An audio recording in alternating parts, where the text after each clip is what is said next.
magiging isa sa malaking bagay. Pero honestly, galing akong Zamboanga, Nueva Ecija, Tarlac, hindi siya issue ng mga kababayan natin. And you reacted to this. Can you elaborate on that? Una-una na-insulto kami, no? Na-insulto kami kasi we have been at the forefront nitong laban kina Duterte since 2016. So 9 years 'yan. Mabigat na bakbakan 'yan. Personal 'yan. Talagang binantaan ako ng buhay, sinampahan ng kung ano-anong kaso, hinaras kami, lahat-lahat ginawa. Inipit. Pero kailangan tindigan 'yon. Ngayon, may mga kasamahan ako na nandiyan dyan sa laban niya. Nandiyan dyan sina Senator Laila de Lima, sila Senator Risa, yung Magdalo, Akbayan, yung Tindig Pilipinas, may mga ilang mga religious personalities. Kilala namin yung mga nandoon sa harap. Meron ding mga members ng opposition nun na wala sila sa forefront. And si Senator Bam was once one of those personalities. Yan, sila VP Lenny. Ando doon lang naman sila sa likod eh. Wala sila sa forefront. So they had the luxury of taking a break o ikot sila. Kumbaga, parang they had that luxury.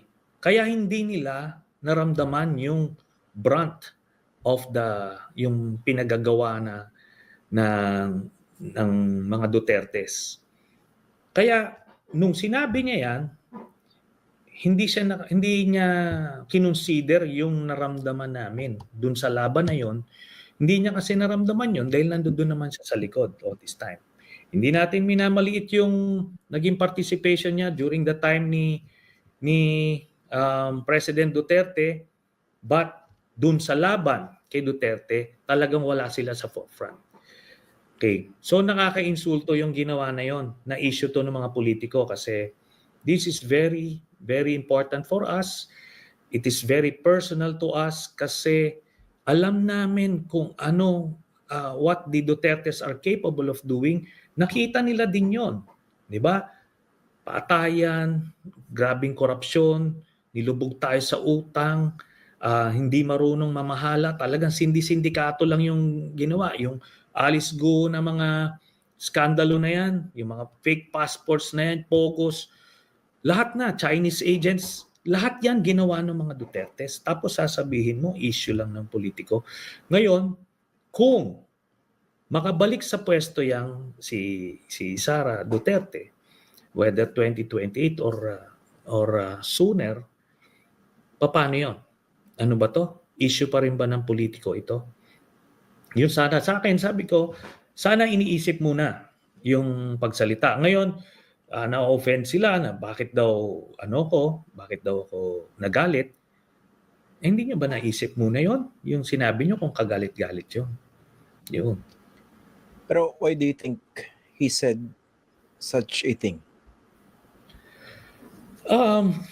Maraming factors, no?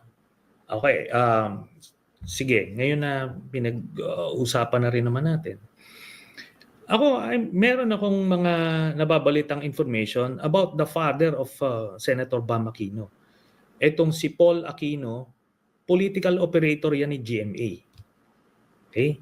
Political operator yan ni GMA.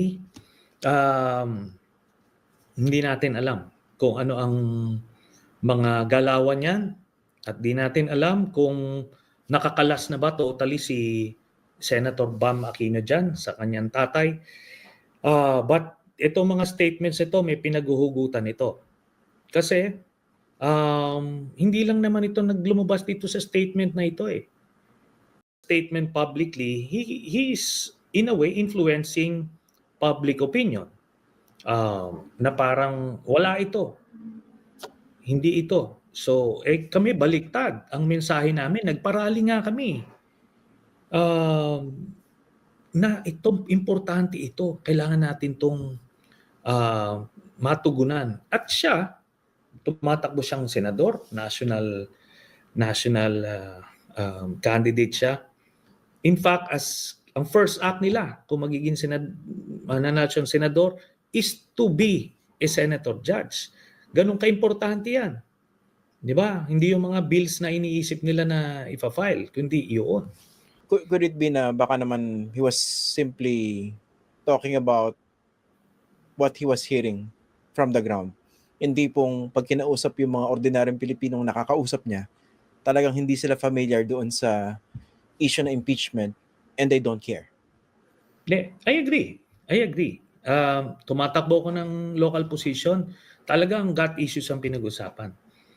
Pero yung first statement niya, anong alibay natin doon? Sabi niya, issue ng mga politika yan.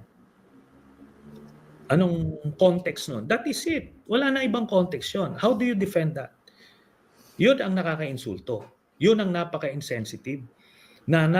For somebody like myself, na 9 years na bakbakan ito.